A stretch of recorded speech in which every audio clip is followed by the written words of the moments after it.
Assalamualaikum. Salam kesejahteraan bagi kita semua. Om Swastiastu, Namo Buddhaya, salam kebajikan. Awalnya adalah kearifan, awalnya adalah wisdom, lalu kearifan tersimpan di dalam puisi. Ini kuliah singkat, serial kultum, kuliah 7 menit. Kita menggali kearifan dari kutipan puitis, baik puisi ataupun prosa. Kali ini kita akan gali kutipan puitis dari seorang pemikir dan juga seorang aktivis. Ia bernama Nawal El-Saadawi. Nawal El-Saadawi, ia lahir di Mesir, hidup di tahun 1931 hingga 2021.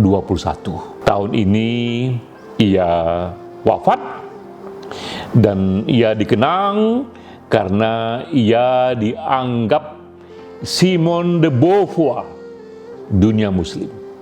Ia dianggap seorang pemikir feminis dari dunia muslim. Kita kutip satu pandangannya dalam buku Woman at Point of Zero. Ini yang dikatakan oleh Nawal El-Saadawi. Ujarnya, saya nyatakan kebenaran. Dan kebenaran memang buas dan berbahaya bagi dunia yang penuh kebohongan. Ini ucapannya, saya nyatakan kebenaran, namun pastilah kebenaran ini akan dianggap berbahaya bagi dunia yang penuh kebohongan.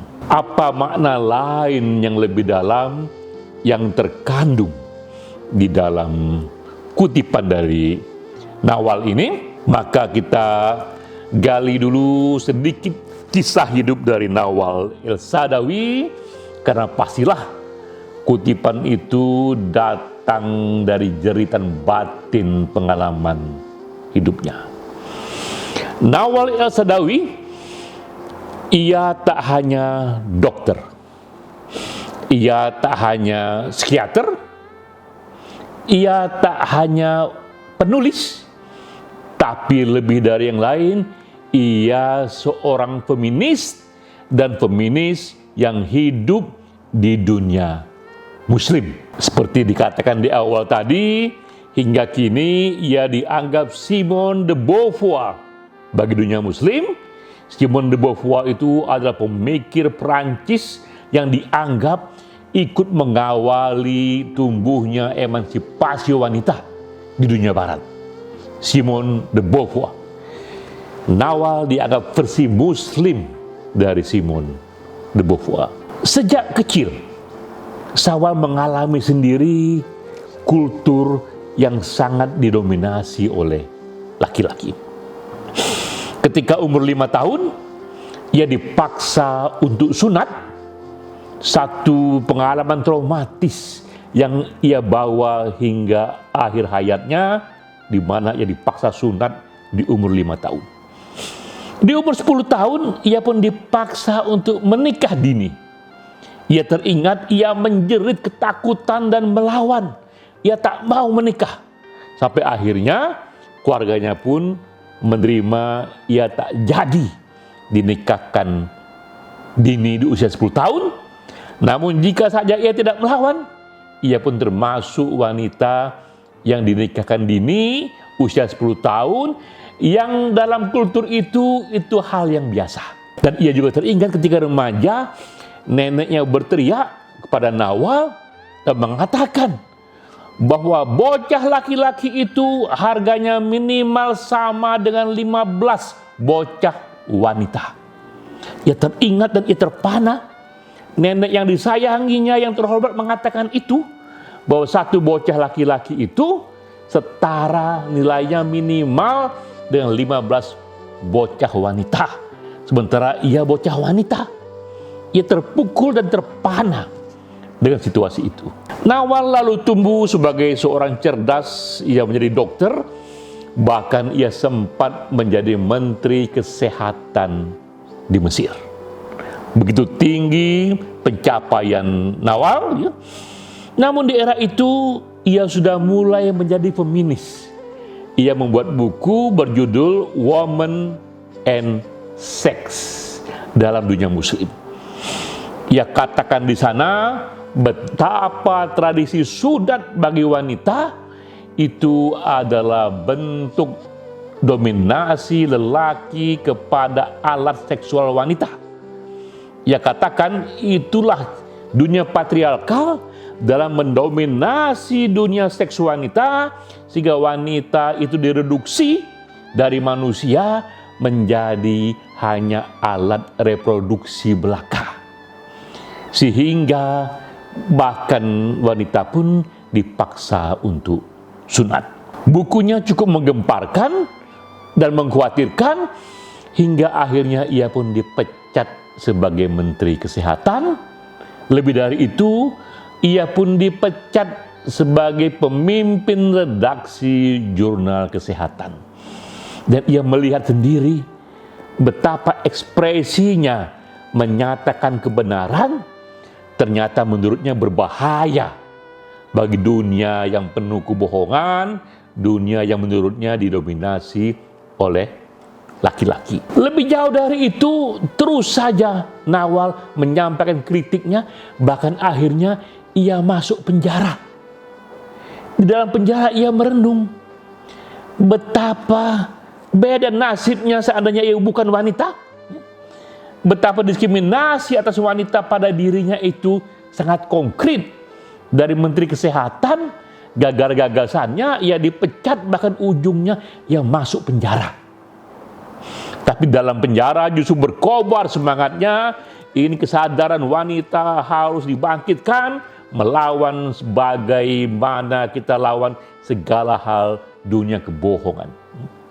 Dan di dalam penjara ia mendirikan satu asosiasi yang disebut Arab Women Solidarity Association. Ia pun semakin menjadi seorang aktivis untuk menumbuhkan pentingnya emansipasi wanita di dunia muslim. Dalam penjara juga ia menemukan tokoh-tokoh wanita lainnya yang dipenjara akibat diskriminasi atas wanita. Ia wawancara seorang tokoh yang anonim itu, yang akhirnya justru menjadi inspirasi dari novel yang terkenal itu, Woman at Point of Zero.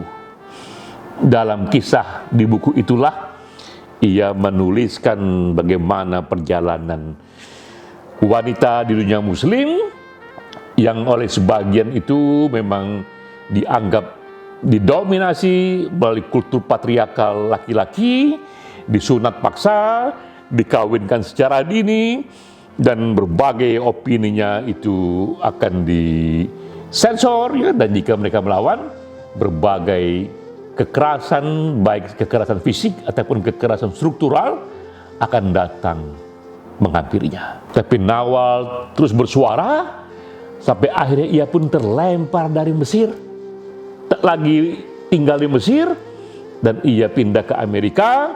Ia memimpin gerakan emansipasi wanita dari sana sambil ia mengajar di berbagai universitas hingga akhir hayatnya. Lalu bagaimanakah sekarang nasib dari emansipasi wanita di dunia muslim? Nah, kita tahu gerakan ini terus berlanjut, juga dikerjakan oleh pemikir dan aktivis lain yang hidup di dunia barat. Jika Nawal hidup di dunia muslim di Mesir, ini kita beri contoh aktivis yang juga masih hidup kini di dunia barat, di Amerika Serikat, namanya Aminah Wadud. Ia lahir di Amerika Serikat. Aminah Wadud, ia seorang yang juga kompeten. Ia pelajari bahasa Arab hingga tingkat PhD. Doktornya itu mendalami bahasa Arab. Ia pun ke Kairo mendalami filsafat, termasuk filsafat Islam. Ia juga mendalami teologi. Ia katakan, saya mendalami bahasa Arab hingga tingkat yang paling tinggi, juga aneka teologi dan filsafatnya, karena saya ingin membaca ulang kitab suci dari sumber pertamanya, dari bahasa aslinya. Karena bagi Aminah Wadud, paham yang datang di zaman modern ini, yang datang melalui peradaban 1400 tahun sejak datangnya Nabi, itu sudah banyak sekali bias interpretasi oleh ulama-ulama yang menurut Aminah Wadud, ulama yang bias oleh dominasi laki-laki. Maka ia berniat mempelajari sendiri, langsung dari bahasa aslinya, dari kitab aslinya, dan ia ingin tahu lebih detail apakah memang demikian cara orang memperlakukan wanita. Karena bagi Aminah Wadud, emansipasi tak cukup hanya emansipasi di dunia pendidikan, tak cukup hanya emansipasi di dunia kerja, tapi bagi Aminah Wadud juga harus emansipasi wanita bahkan dalam ritus agama. Itulah bentuk pertumbuhan terakhir emansipasi. Aminah Wadud meyakini bahwa manusia itu ditentukan oleh kualitas dari pribadinya, bukan oleh gendernya. Karena itu, apa yang salah jika wanita juga memimpin ritual yang juga dihadiri laki-laki? Aminah Wadud menolak jika wanita hanya berdiri di belakang saja dalam satu sholat bersama, di belakang saja yang selalu berceramah, yang selalu memimpin ritual itu selalu laki-laki. Bagi Aminah Wadud, baik laki-laki ataupun wanita, dia manusia yang sama. Mereka ciptaan Tuhan yang sama. Mengapa tak bisa wanita menjadi imam sholat yang juga dihadiri laki-laki? Mengapa wanita tak bisa menjadi pengkhotbah Jumat yang juga dihadiri laki-laki?